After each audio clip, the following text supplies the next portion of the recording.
Yeah, kicking's kicking. It's its own little game within a game, and a bit of a mind game too. So me and Johnny talk often about when and who takes kicks. And you just got to channel your focus and do that. So I've said before the game we've got a great kicking coach and Emmett Farrow, and he controls most of that during the week.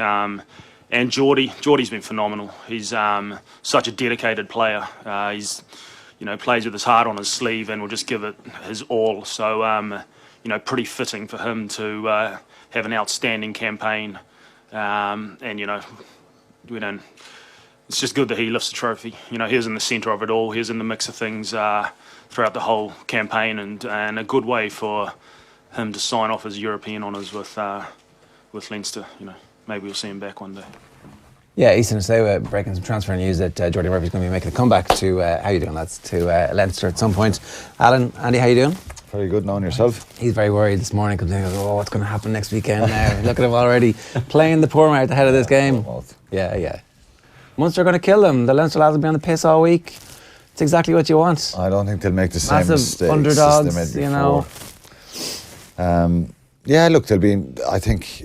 Last week I was thinking, is it better they win or lose from Munster's point of view? But I think obviously winning the game, they'll want to continue on now and win the Pro 14, particularly with the squad they have and the team they have this week. So I'm sure they enjoyed the last couple of nights, but it'll be back to probably. I'm sure they're off today and train tomorrow, and it'll be a light enough week. It's more mental now for them, isn't it? Really, but how do you get back up to an emotional pitch after that though? Like that's the hard part, isn't it? I would have thought the fear of losing as European champions to Munster would probably get them up to speed. I mean, it happened in 2011 when they won it, like after they came to Thorne Park, and that's why I think that experience will probably benefit them. There's enough still around knocking about. They'll know that Munster will be, throwing the kitchen sink at this one. But I suppose in a positive sense to do a double, nobody's done that in Irish rugby either. So. It's almost impossible to do. Like we see that over the years, almost nobody's managed the European and domestic double. No, but I think as Quinny said, they've kind of had their 2 nights, and now they're back into the swing of it. We won a Celtic League in 2001, and we had about 5 to 6 nights, I'd imagine. It was a slightly less professional environment back then. Yeah, it's completely changed now. It's relentless. And even you think, they'll have a couple of weeks, they can go out in a couple of weeks and really enjoy it at the end if they get to the final of the Pro 14 and win that and celebrate the double. But then you're talking about straight into Irish, set up off to Australia. So it's relentless, and that's just the nature of it. I think, look, obviously when you win, you have that extra kind of bit of energy in yourself and that feel-good factor, and a couple of days drinking won't take away any sort of fitness because they're in prime condition at this time. It's all about just rest, recovery, and get that feel-good factor, and make sure that, look, you're going to get a relentless kind of surge of energy from Munster on Saturday. But I think because of the squad they have, they can make a couple of changes and bring in some more enthusiasm into the squad. It does seem as well, when you look at the celebratory scenes on Saturday evening, that there was just kind of this deep sense of satisfaction rather than this wild scenes like we saw kind of at the end of the road at the Grand Slam. This kind of felt like the start of something as much as anything else. Yeah, when you obviously when you win it for the first time, like what happened to us in 2006, it's an outpouring of emotion, excitement. People are... But then, Leinster is their 4th one, and a lot of those guys are next job, and that's just the nature of the business, isn't it, Andy? Get on to the next job, next week, enjoy it. It's probably my biggest regret that I didn't enjoy some of those big days as much, because you allow your mind to kind of drift on to and think of the next thing. But that's what they'll be thinking. That's what Leo Cullen, Lancaster, Gervin Dempsey, John Foley, all these guys will be hammering home to the players. The last thing, as you say, they'll want to do is lose on Saturday, which... It's get the focus right now for this week. Andy, how did they win that game in the end? I think the Racing bad luck didn't help Racing. I mean, to lose Carter in the warm-up, to lose Lambie after 2.5 minutes, Remy Tadez has, I think, a small amount of French caps. He's not a poor player, but he didn't have a great game. Even towards the tail end of the game, the last 5 minutes, when Teddy Thomas ran into touch. They kind of handed that to Leinster, that territorial chance. They could have cleared their lines. It was still 12-12. He ran into touch. And Leinster from the line out got themselves in a position for the penalty. They weren't going to lose the second line out in the trot, like, you know, they were going to get that next line out right, weren't they? We were all quite critical of the choice they made to throw it to Levy at the front. Everybody was giving out saying, why would you do that? And Thomas ran into touch. From the next line out, they threw it to Levy in the same position and won it. So they had a confidence in their line out to execute under pressure. But I do think in the cold light of day, when you go away from that match, I think Racing will probably look at it and say they threw away some gilt-edged opportunities. Yeah. Why did they get those opportunities when they're 10-point underdogs and we expected Leinster to come out and sling the ball around and dominate the game? Why were Leinster not able to do that? Well, I think the 10-point underdog tag was just wrong. It was plainly wrong. Racing are a huge physical team. They've already won a French championship. They were losers in a Heineken or Champions Cup final 2 years ago. So they're no strangers to being at the highest kind of table. They would have been one of the French teams that would have been involved in this cultural shift in mentality and how they do things and become more professional and not this blasé kind of attitude that we speak about French teams. O'Gara would have been central to a lot of that, bringing that attitude from what we believe is one of the best professional setups in rugby in Ireland. It's an incredible setup here, and one thing you get is unbelievable fitness levels, attitude, desire, passion, all that stuff that we have here.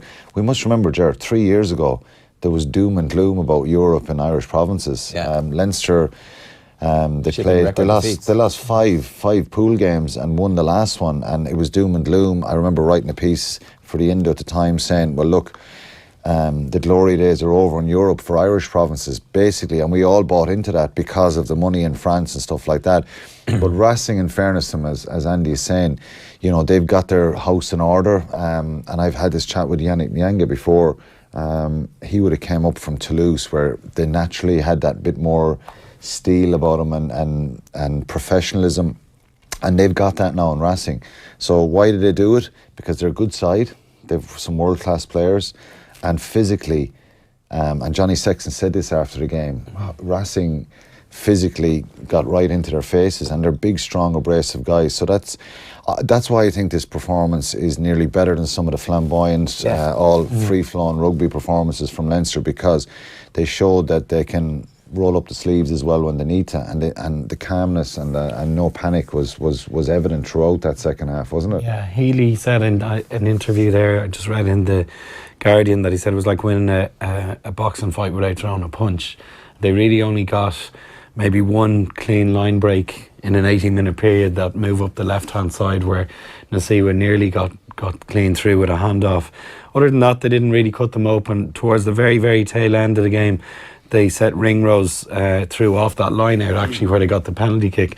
But, you know, it's very, very rare you see a Leinster side not making line breaks for 60, 70-minute periods within a game. So I think they were just forced to defend, to soak up Racing, and weren't able to get into their stride in terms of their natural attack. And the out half issue was a big scenario in the middle part of that second half when Racing were putting on a lot of pressure and they were in Leinster's 22. Now, Leinster's defence was outstanding, but I just thought some of the decisions there were, you've no Machino, you've no Lambie, you've no Carter in those crucial areas. And if you get in tight games, if you get into the opposition 22, you either want to stay there, come away with a penalty, or get a score, create an opportunity. And they just, credit to Leinster, as I say, they turned them over, but they looked a little bit lost at times there with their halfbacks, who to bring in, who to carry. And they were using some physical power to get over the gain line at times there. So they were crucial moments. But like I say, I just had the feeling that Leinster didn't panic. And even though they made some errors, you see Nasewa, 2 kicks into touch. I can't remember any mistakes in all his time here, and he puts 2 in the trot, a couple of drop balls. You think of that quick tap penalty in the first half from Johnny Sexton, and Camille Schatt turns the ball over. Big boost for them. So Donnacha Ryan as well had an influence on the way they went out, and they kind of were able to push themselves hard. But they were lucky with that as well. Donnacha Ryan was like walking around with one arm kind of basically like a rubber arm from about 15 minutes in as well. He landed on his shoulder they dropped him at a line out basically. Yeah, and I look back at the replay. Initially, you think there was a little hand from Devon Toner, but it wasn't I don't think it was anything. a penalty No, it offence, wasn't. yeah. It wasn't anything to go back to and say, well, penalty, yellow card, or anything like that. No. So He was injured for the rest of it. Yeah, he was. Yeah, showed great bravery. Genie. Just in terms of the line speed, because that is the one thing you look at, and to the naked eye, that's the one reason why Racing managed to curb Leinster's attack when they had the ball in hand. What was it about the line speed? Because it's very easy to say, go out there and have Leinster managed to do that to Racing. We must remember as well that their attack by slow, the contest on at the breakdown was phenomenal. And like you were saying about line breaks, there's no turnovers from either side. I think maybe just a handful, really small number of turnovers where guys are getting their hands on the ball and they get rewarded with the penalty. The competitiveness and the physicality there, and credit to the ball carriers as well. Their presentation was really good. Then it's a little bit slower, so it's easier to have that line speed, get off the line, get in their faces. But Racing did that early on, didn't they? Yeah. Leinster trying these little out-the-back plays that have been so productive, but Racing were really in their faces. So people have asked me, why was this a dour game? It was a dour game because it was two really competitive, good sides.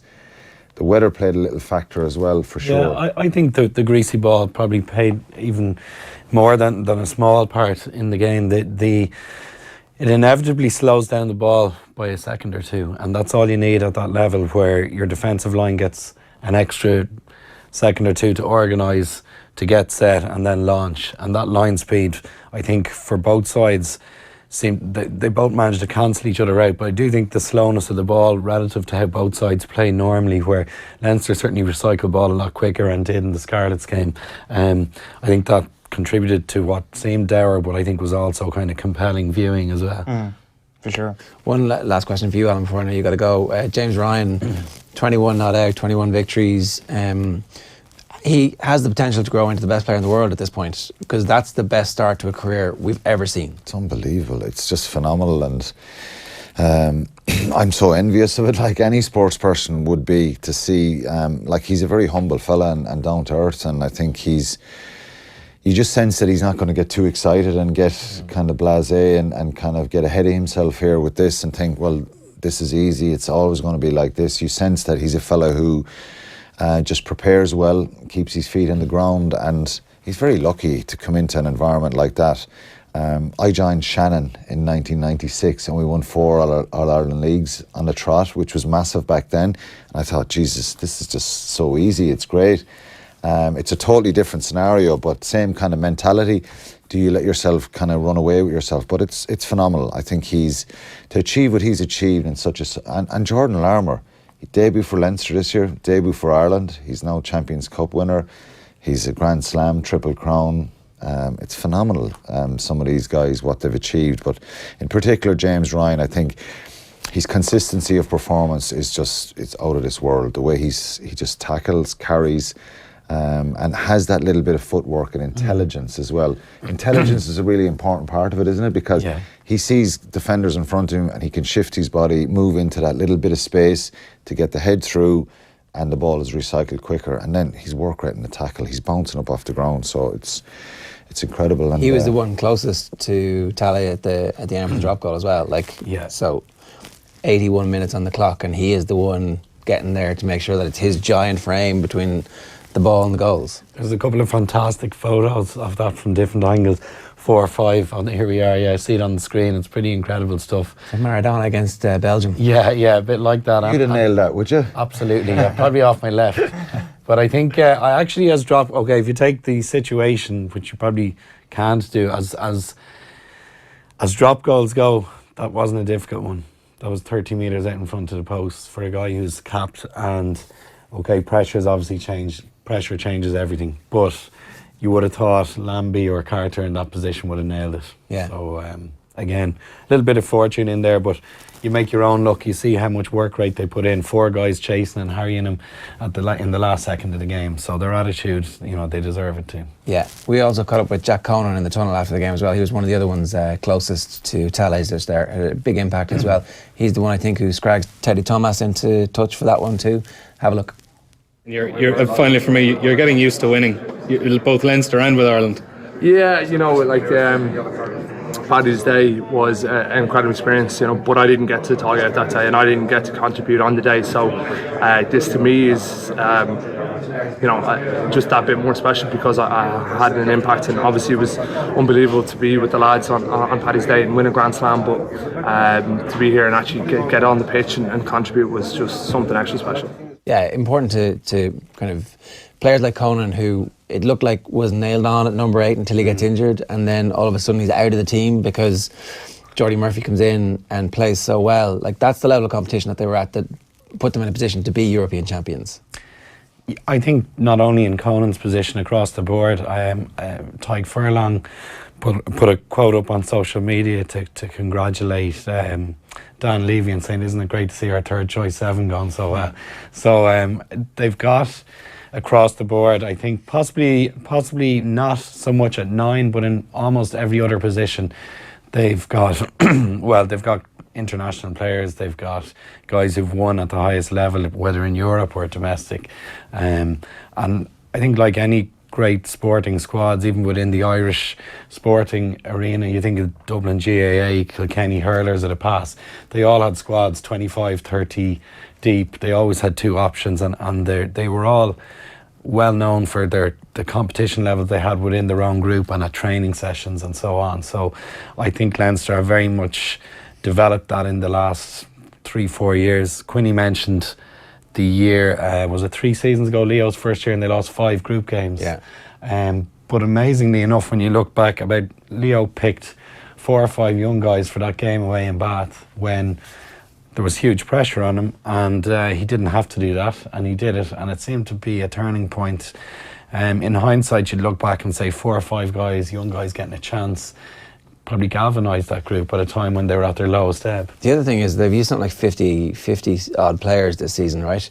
Like, the Irish provinces and the Irish rugby system gets hammered by the British media in particular, the English rugby media, I would suggest, specifically, about the fact that, oh, look at the games James Ryan has played. Well, if he was English, he would have played loads of games. Yes. It's like, well, actually, James Ryan only got in the team because other players have to come out because we manage them. So he might not have got the opportunity if it wasn't for the player management system. And so now he's in the team, but we will manage him and somebody else will come in and get the opportunity to play. So what we have is a system that allows players to peak perform and also to develop squads, as opposed to being reliant on 22 players, which means that if you get injuries, you're screwed because nobody has any time. It's like they don't understand that this isn't just player management, which is cheating them out of knackering our players. It actually develops the squad system properly. Well, absolutely. I think it can only. I've read a number of pieces in the last few weeks, certainly that reference James Ryan and has only had his 20 games and he's only played 4 Pro 14. Well, so be it. I think there's an element of maybe whether it's jealousy or resentment that we managed to set up our professional structures in a way that are far more beneficial than in the English Premiership. I'm sure if the RFU could rewrite history, they wouldn't give the clubs the same amount of power that they have within the English League, and having played over there, their clubs should be rotating their players. Absolutely, yeah. That's how you keep players fresh, and that's how players play. That's how you discover who's actually good at doing stuff, and that's how you end up with better combinations and more players who are capable of playing. Yeah, and again, within the English setup, they do tend to be a little bit short-sighted and just look at the following week because there's relegation in their league. Yeah, and they're getting rid of that. So it will be interesting to see what happens when they do get rid of that in about 18 months' time. Like, there's been so much talk about how many can Leinster now win, and the crazy thing about it is you'd almost feel less confident about this Leinster team if they had done it the French or the English way. Without doing the great Saracens and Toulon teams an injustice, it was hugely based on finance, and it still is. You compare the Toulouse salary to the Leinster salaries, and it's absolutely different world. So Leinster have that thing which is really hard to achieve, which is that winning culture, which, and again, I hate to stereotype against French teams, but there's a lot of them who don't have that, but they've got bottomless pits of money. So it's all set up beautifully for Leinster. They've got the new Adidas deal coming in. You'd imagine the finances are going to grow and grow and grow around this amazing brand now. And it is very hard to see how improvements can't be sought. Yeah, well, I mean, they've 5 guys under the age of 24 winning the European Cup who've all been capped at international level. They've got a natural link to one of the best academy systems you could have in any sporting scenario in Europe through the Leinster schools rugby setup, where you've got a lot of wealth in schools. You've got schools that are able to bring 17, 18-year-old players on warm weather training trips, and guys are coming out of the Leinster schools rugby setup very used to what is, I suppose, a professional type setup.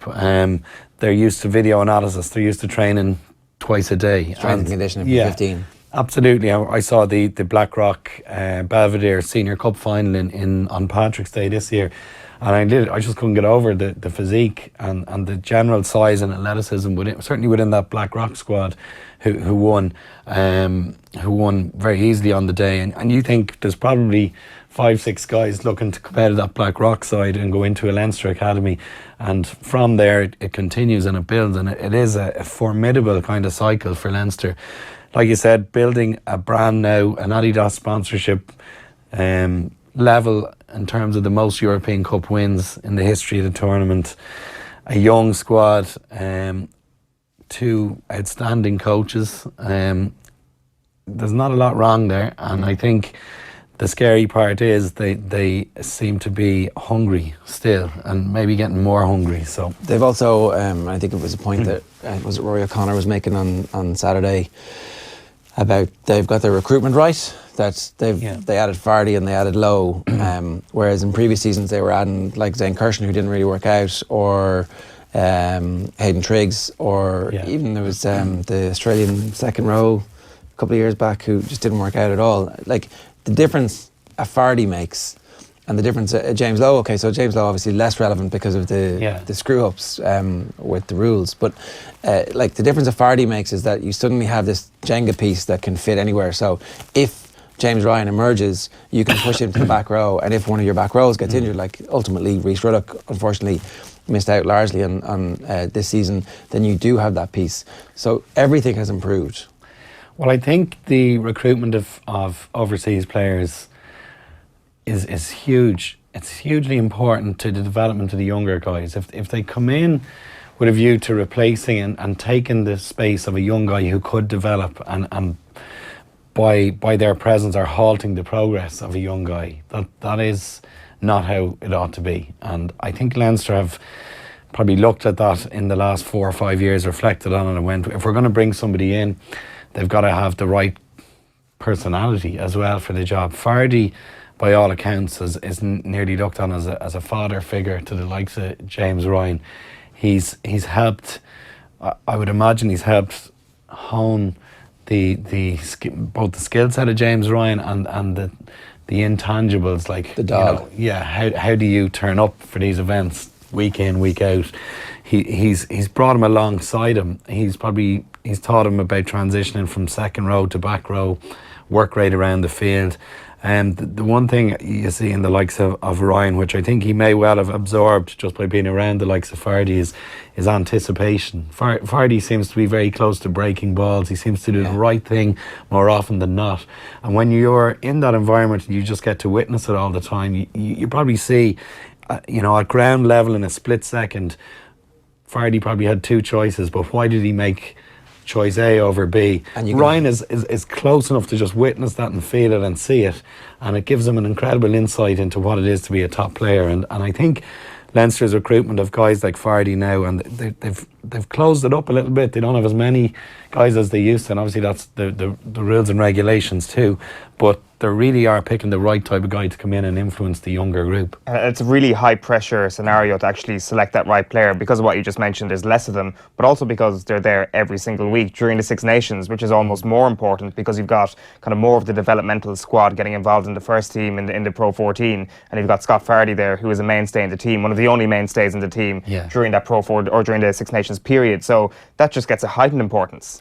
Yeah, and I suppose we've glossed over Nasewa as well, who's been an ever-present this season, and indeed on any season when he's been in Leinster. I know he had that 2-year retirement, which again is outrageous to think a guy gave up rugby for 2 years and came back to the level he did. But he's been an ever-present. He's, again, hugely influential in terms of the fabric of the group, the culture within that group. He's humble, he works hard. He, he gives, I think, more than he takes out of the Leinster setup by a huge degree, and arguably one of the greatest ever imports in Irish rugby, if not the greatest. I don't think there's any arguably anymore. It's like 4 European Cups. Yeah. Plus the penalty at the end, like the balls, because you mentioned the mistakes. Like it was mistakes kicking, and suddenly it's like, oh great, I have a penalty, which is just, it's a nice range, but it's also that range that you can easily just push, right? Absolutely. Well, I actually thought his initial penalty was even more impressive. Sexton had tweaked the groin, and that one was quite a tricky one. It's if you call it like the D in football, just on the edge of the box. He's just on the edge of the D. Everybody expects you to get it. Similar again to that last one in front of the post, but you'd like to think he was going to nail that last one. It was directly in front. Yeah, but the equaliser is the one that like... The equaliser out 25 yards out to the right. It's like the same position Sexton missed from against France in the Six Nations. Absolutely, yeah. And I think also there's a cumulative pressure that builds when you've missed a few kicks, and Sexton obviously had missed a few, very, very difficult long-range ones with a greasy ball, greasy conditions on his planned foot. So I think we can forgive him the long-range misses, but what it does do is build that cumulative pressure on the next place kick. Suddenly the next one is an absolute must-get. And the clock is suddenly accelerated. It seems as if time is getting... hang on a second, we're still behind. It's getting a bit late here, lads. Yeah, there's something very... pleasing about Nasiwa's kicking style as well. It's just so languid, loose. He never looks tense when he's striking the ball. So to add that in, that kind of relaxed flavour into such a tense moment, again, probably speaks volumes about his mentality. When you see that he tweaked his groin, and it's not the first time that he's had to hand over the kicking responsibilities at various stages over the course of the season, is it the right thing to do to flog Johnny Sexton and send him to Australia for a 3-test series where they're going to be targeting him? I think the guy just should be given a break, go on holidays. Like, why bring him? They can say they're building the I suppose the identity of the team and the fact they need to get used to playing together more and more. Again, it's a relatively new team this season compared to last year. But and I know the other argument is that England went down and won in New Zealand in the summer before they won the World Cup in 03. It's a long time ago. It's a different game. Strength and conditions different. Yeah, no, they're the arguments to bring Johnny.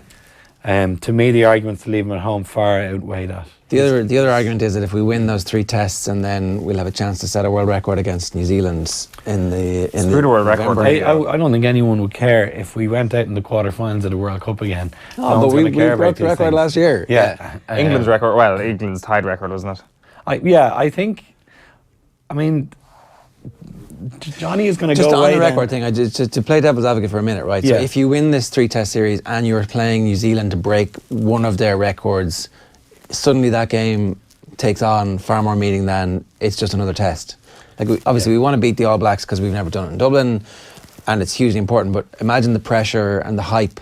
You're trying to replicate as much pressure and hype as we will get when we reach an All-Ireland World Cup quarterfinal, semi-final/final, because that's the way you have to be thinking, right? So you're trying to mimic that as much as possible. I think that's a pretty fair point. If you could create that pressure environment and learn from it and win in it, I suppose that was the argument that England won down in New Zealand before the last World Cup, and until they won that game in Wellington, and I think they were down to 14 men and it was lashing rain, I suppose they created an environment in which they knew it was so difficult to win, and yet they came through. They felt they could do anything.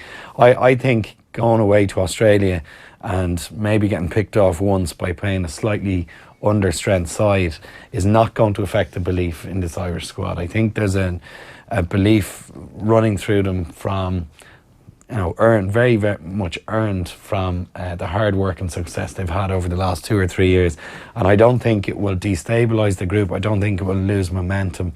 They can still create a pressure environment for that New Zealand game without having to go for a world record. I don't think the world record is the key point. I think the point is that they'll get pressure situations.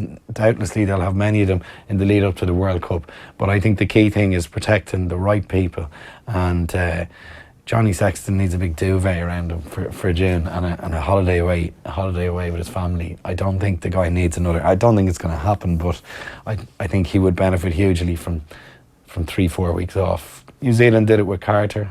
They did it with McCaw in the last World Cup cycle, and they went out and won the World Cup. And those two boys didn't suffer from being rested. Yeah, no, it worked out for them. I mean, there's a template there that it's okay. We can steal from that template. Yes. And yet, it doesn't. No one thinks it's going to happen, and no one thinks that it's going to happen either. With Carberry then getting those games as an opportunity to learn exactly what it's like to play outside Conor Murray. Just one other point on that: there's now finally a bit of buzz about the possibility of Carberry potentially going to Munster instead of going to Ulster, and like nothing official, no official yet. We would also be interested in it. The way Bryn Cunningham has, in fairness, come out and said yes. The IRFU are talking about the 10 situation and they're dealing with that, and they're talking to the two lads at Leinster. So nobody from Munster has said that yet, and I guess you wouldn't in the build up to a game like this, but it wouldn't be it wouldn't take a huge leap of imagination for them to go, okay, the Ulster thing, we see there's a lot of negativity towards that. What about playing beside Conor Murray for a season for Joey Carberry? That's a good idea. I think if he got an increased amount of game time at 10, I can see the point that it's a good idea for him, whether it was in Ulster or whether it was in Munster. I have this underlying kind of nagging doubt that seeing a guy go out and loan, which happens on occasion across different sports, when a guy starts to go out and farmed out on loan to get more game time in another club, it rarely finishes with a silver lining. You know, it usually means the guy has to adapt and change to completely different coaching style, new group of people. If it's with a view to going there for a year and then coming back to Leinster, I think people would then question the commitment of the player, rightly or wrongly. I think it's a very, very tricky arena to chop and change for players. I've seen players do it for multiple reasons, but I genuinely think, and it's not a bias towards Leinster, I just feel he would actually be in a very, very strong environment, staying in Leinster, learning from Johnny Sexton, playing the games that Johnny's not available for, and growing within that organisation. He could go down and get great value from playing regularly with Conor Murray. However, I think he could just get us the same amount of value from learning off Johnny Sexton and playing maybe 60 to 70% the amount of games he might play in a different club. Yeah, definitely. If there was a hierarchy, it's first choice stay with Leinster.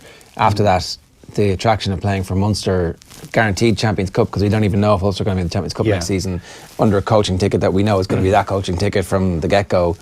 And then, really, do I have to go to Ulster?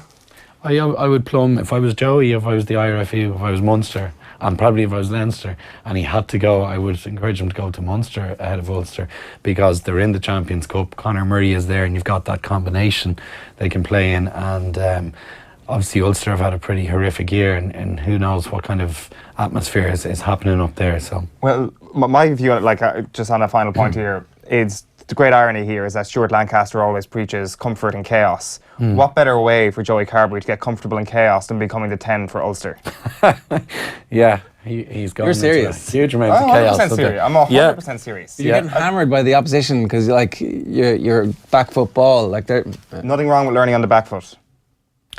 I don't know. I think you can learn on the back foot, but losing 7, 8, 9 games out of 10, and then winning all your games in Ireland. Yeah, well, he's not. You see, he will also get judged playing in a bad side, and if he's a 10 and a 10 takes the hit, when teams win and play great, the 10 gets all the credit. When teams lose, the 10 tends to take a lot of criticism, even if it's not entirely his fault. If he's in a losing side regularly up in Ulster, people will say Carberry can't control these games. Carberry can't put it out of the fire when Ulster aren't performing. We're smarter than that, though. We know. We're not smarter than that. We're absolutely not smarter than that. Andy, good stuff. Thanks very much for joining us this morning.